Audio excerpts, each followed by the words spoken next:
ಒಂದು ಕಡೆಗೆ mask man ಅನ್ನು ಬಂಧಿಸಲಾಗಿದೆ. ಈಗ 11 ಗಂಟೆಗೆ ಕೋರ್ಟಿಗೆ ಹಾಜರುಪಡಿಸಲಾಗುತ್ತೆ. ಇನ್ನೊಂದು ಕಡೆಗೆ ಸುಜಾತ ಮನೆಗೆ ಬಂದೋಬಸ್ತ್ ಅನ್ನು ಮಾಡಲಾಗಿದೆ. ಒಂದಷ್ಟು ಜನ ಪೊಲೀಸರನ್ನು ಕೂಡ ಹಾಕಿದ್ದಾರೆ. ಇರೋದು ಒಂದೇ ಒಂದು ಅಜ್ಜಿ. ಏನಾದರೂ ಎಡವಟ್ಟಾಗ್ಬಿಟ್ರೆ ಗತಿ ಏನು? ಮಹಿಳಾ ಕಾನ್ಸ್ಟೇಬಲ್ಗಳನ್ನು ಕೂಡ ಹಾಕಿದ್ದಾರೆ. ಒಂದಷ್ಟು ಜನ ಪೊಲೀಸರು ಕಾಯ್ತಾ ಇದ್ದಾರೆ.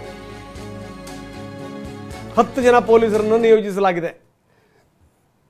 ನನಗೆ ಪದೇ ಪದೇ ಕೆಲವರು ಬಂದು ತೊಂದರೆ ಕೊಡ್ತಾರೆ, ದಯವಿಟ್ಟು ರಕ್ಷಣೆ ಕೊಡಿ ಅಂತ ಕೇಳಿತ್ತು ಅಜ್ಜಿ. ಹೀಗಾಗಿ ಮನೆಗೆ ರಕ್ಷಣೆಯನ್ನು ಕೊಡಲಾಗಿದೆ.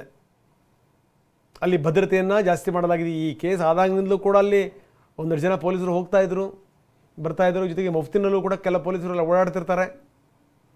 ಯಾಕಂದರೆ ಇಲ್ಲಿ ಈ ಸಾಕ್ಷಿದಾರರಿಗೆ ಏನಾದರೂ ಎಡವಟ್ಟುಗಳಾಗ್ಬಿಟ್ರೆ ಅದು ಬೇರೆ ಬೇರೆ ಕಡೆಗೆ ತಿರ್ಕೊಂಬಿಡುತ್ತೆ.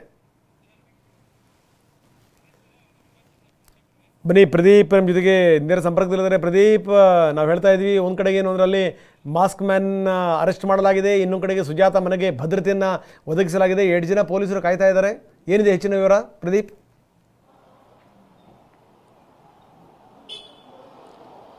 ರಂಗನಾಥ್, ಧರ್ಮಸ್ಥಳ ವಿಚಾರಕ್ಕೆ ಸಂಬಂಧಪಟ್ಟಂತೆ ತಮ್ಮ ಮಗಳು ಅನನ್ಯ ಭಟ್ ನಾಪತ್ತೆಯಾಗಿದ್ದಾಳೆ. ಆಕೆಯ ಅಸ್ಥಿಪಂಜರವನ್ನ ಹುಡುಕಿ ಕೊಡಬೇಕು ಅಂತ ಹೇಳಿ ಸುಜಾತ ಭಟ್ ಮನವಿಯನ್ನ ಮಾಡ್ಕೊಂಡಿದ್ಲು SITಗೆ. ಈ ಸಂಬಂಧ ಆಕೆ ಅನೇಕ ಹೇಳಿಕೆಗಳನ್ನ ನೀಡ್ತಾ ಇದ್ದಾರೆ. ಆದರೆ ಅದರಲ್ಲಿ ಗೊಂದಲಕಾರಿ ಹೇಳಿಕೆಗಳು ಸಾಕಷ್ಟು ಬರ್ತಾ ಇರೋದು. ಒಂದು ಕಡೆ ನಿನ್ನೆ ಒಂದು ಯೂಟ್ಯೂಬ್ ಚಾನಲ್ಗೆ ಆಕೆ ಕೊಟ್ಟಿದ್ದಂತಹ ಹೇಳಿಕೆಯಲ್ಲಿ ಈ ಅನನ್ಯ ಭಟ್ ಎಂಬ ಕಥೆಯೇ ಸುಳ್ಳು ಅಂತ ಹೇಳಿದ್ಲು. ಜೊತೆಗೆ ಈ ರೀತಿ ಹೇಳಿ ಅಂತ ಹೇಳಿ ನನಗೆ ಕೆಲವರು ಪ್ರಚೋದನೆಯನ್ನು ಕೊಟ್ಟಿದ್ರು, ಅವ್ರು ಹೇಳ್ದಂಗೆ ನಾನು ಹೇಳಿದೆ ಅಂತ ಆಕೆ ಹೇಳಿದ್ಲು. ಆದರೆ ಕೆಲವೇ ಹೊತ್ತಲ್ಲಿ ಮಾಧ್ಯಮಗಳಿಗೆ ಪ್ರತಿಕ್ರಿಯೆ ನೀಡಿದಂತ ಆಕೆ, ಇಲ್ಲ ಅವರೆಲ್ಲ ಯೂಟ್ಯೂಬರ್ಸ್ ನನ್ನ ರೌಡಿಸಮ್ ಮಾಡಿ ನನ್ನ ಕೈಲಿ ಈ ರೀತಿ ಹೇಳಿಕೆಯನ್ನ ಕೊಡಿಸಿದ್ರು, ಒಬ್ರು ಲಾಯರ್ ನನ್ನ ಕಾಂಟ್ಯಾಕ್ಟ್ ಮಾಡಿ ಈ ರೀತಿ ಹೇಳಿಕೆಯನ್ನ ಕೊಡಿಸಿದ್ರು, ಪ್ರಚೋದನೆಯನ್ನ ಕೊಟ್ಟಿದ್ರು ನನಗೆ ಅಂತ ಹೇಳಿ ಆಕೆ ಮತ್ತೆ ಸ್ಪಷ್ಟನೆ ಜೊತೆಗೆ ಅದರ ಉಲ್ಟಾ ಹೇಳಿಕೆಗಳನ್ನು ಸಹ ನೀಡಿದ್ಲು.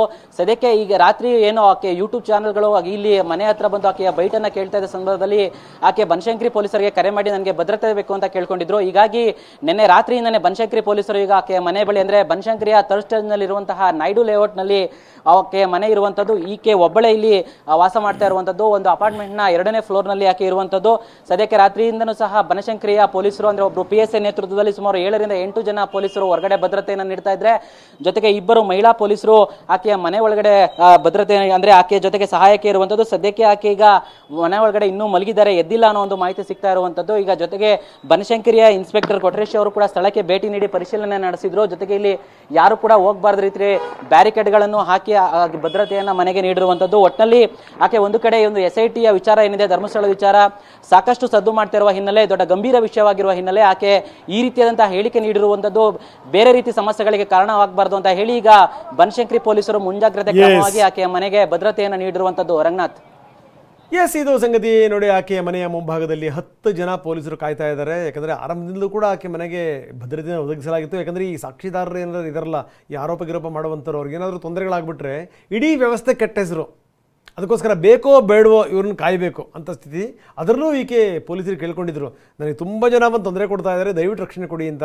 ಹೀಗಾಗಿ ಆಕೆಯ ಮನೆಗೆ ರಕ್ಷಣೆಯನ್ನು ಒದಗಿಸಲಾಗಿದೆ. ನಾವು ಅದರ ದೃಶ್ಯಾವಳಿಗಳನ್ನು ತೋರಿಸ್ತಾ ಇದ್ದೀವಿ. ಮನೆ ಮುಂದುಗಡೆಗೆ ಬ್ಯಾರಿಕೇಡ್ ಹಾಕ್ತಾ ಇದ್ದಾರೆ. ಜೊತೆಗೆ ನಮ್ಮ ಪ್ರತಿನಿಧಿ ಕೂಡ ಹೆಚ್ಚಿನ ವಿವರಗಳನ್ನು ಕೊಟ್ಟಿದ್ದಾರೆ. ವೆರಿ ಇಂಪಾರ್ಟೆಂಟ್ಲಿ, ಮಾಸ್ಕ್ ಮ್ಯಾನ್ನ ವಶಕ್ಕೆ ಪಡೆದಿರುವಂಥ ಪೊಲೀಸರು SIT ಈತನನ್ನು ಅರೆಸ್ಟ್ ಮಾಡಿದೆ. ಯಾಕಂದರೆ ಸುದೀರ್ಘವಾಗಿ ನಡೆದಂಥ ವಿಚಾರಣೆಯಲ್ಲಿ ಗೊತ್ತಾಯಿತು, ಈತ ಬುರುಡೆ ಕೈಲಿಟ್ಕೊಂಡು ಮುಂದಾಗಿನಿಂದ ಇಲ್ಲಿ ತನಕ ಬಿಟ್ಟಿರೋದೆಲ್ಲವೂ ಕೂಡ ಬುರುಡೆನೇ, ಏನೂ ಇಲ್ಲ ಅದರಲ್ಲಿ ತಿರುಳಿಲ್ಲ ಅಂತ. ಇವೆಲ್ಲವೂ ಕೂಡ ಸಾಬೀತಾದ ಮೇಲೇ ಆತನನ್ನು ಅರೆಸ್ಟ್ ಮಾಡಲಾಗಿದೆ. 11 ಗಂಟೆಗೆ ಇನ್ನೊಂದು ಗಂಟೆ ಬಾಕಿ ಉಳಿದಿದೆ. 11 ಗಂಟೆಗೆ ಆತನನ್ನು ಕೋರ್ಟಿಗೆ ಹಾಜರುಪಡಿಸಲಾಗುತ್ತೆ.